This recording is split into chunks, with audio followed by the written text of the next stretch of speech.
आज आपण 3 प्रकारचे पीठ एकत्र करून मस्त असा चटपटीत आणि कुरकुरीत पदार्थ तयार करणार आहोत।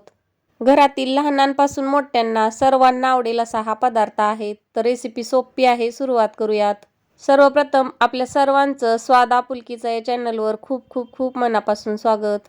तर हा पदार्थ बनवण्यासाठी मी इथे सेम वाटीने 1 वाटी ज्वारीचं पीठ, 1 वाटी गव्हाचे पीठ आणि 1 वाटी बेसन पीठ घेतलेला आहे आणि सोबतच भरपूर अशी चिरून कोथिंबीर घेतली। त्यासोबत लागणार 1 छोटा चमचा हळद, 3 ते 4 चमचे पांढरे तीळ, धना पावडर 2 चमचे आणि चवीप्रमाणे मीठ घेतलेला आहे। आवडीप्रमाणे हिरवी मिरची, 10-12 लसूण पाकळ्या, 1 चमचा ओवा आणि 1 चमचा जिरे घेतले। आता सुरुवातीला आपण ह्या मिरचीचे मिक्सरमधून वाटण तयार करून घेऊ। त्यासाठी एका मिक्सर जारमध्ये हिरव्या मिरच्या टाकल्या, लसूण टाकला आणि घेतलेला 1 चमचा ओवा आणि 1 चमचा जिरे देखील टाकून घेतले। तर या पद्धतीने मिक्सरमधून हे वाटण तयार करून घेतलेलं आहे। वाटण करून झाल्यानंतर एका पसरट ताटामध्ये आपण घेतलेली तिन्ही प्रकारचे पीठ टाकून घ्यायचे आहेत। आपण इथे सेम वाटीने 1 वाटी गव्हाचे पीठ, 1 वाटी ज्वारीचे पीठ आणि 1 वाटी बेसन पीठ घेतलेलं आहे।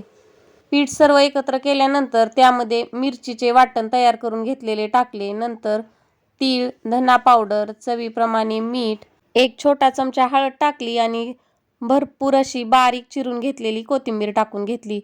कोथिंबीर भरपूर टाकल्यामुळे या पदार्थाची चव फार छान येते।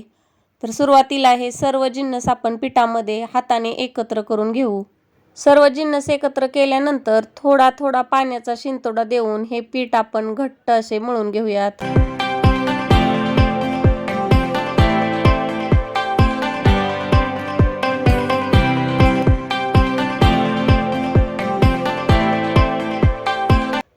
तर या पद्धतीने आपले हे पीठ मळून तयार झालेलं आहे। हे पीठ भिजत न ठेवता लगेचच आपण याच्या पुऱ्या करून घेऊ।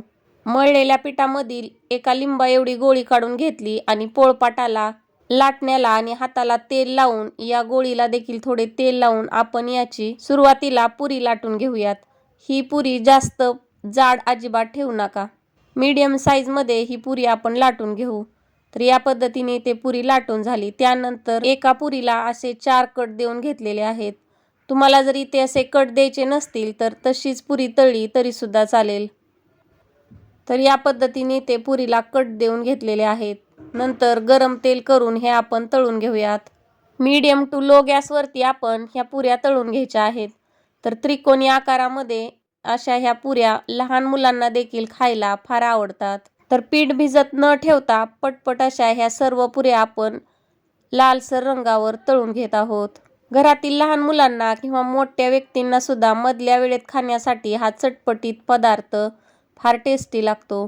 तयार केलेल्या या तिखट पुऱ्या तुम्ही प्रवासाला सुद्धा घेऊन जाऊ शकता, कारण 8 ते 10 दिवस या पुऱ्या आरामात टिकतात।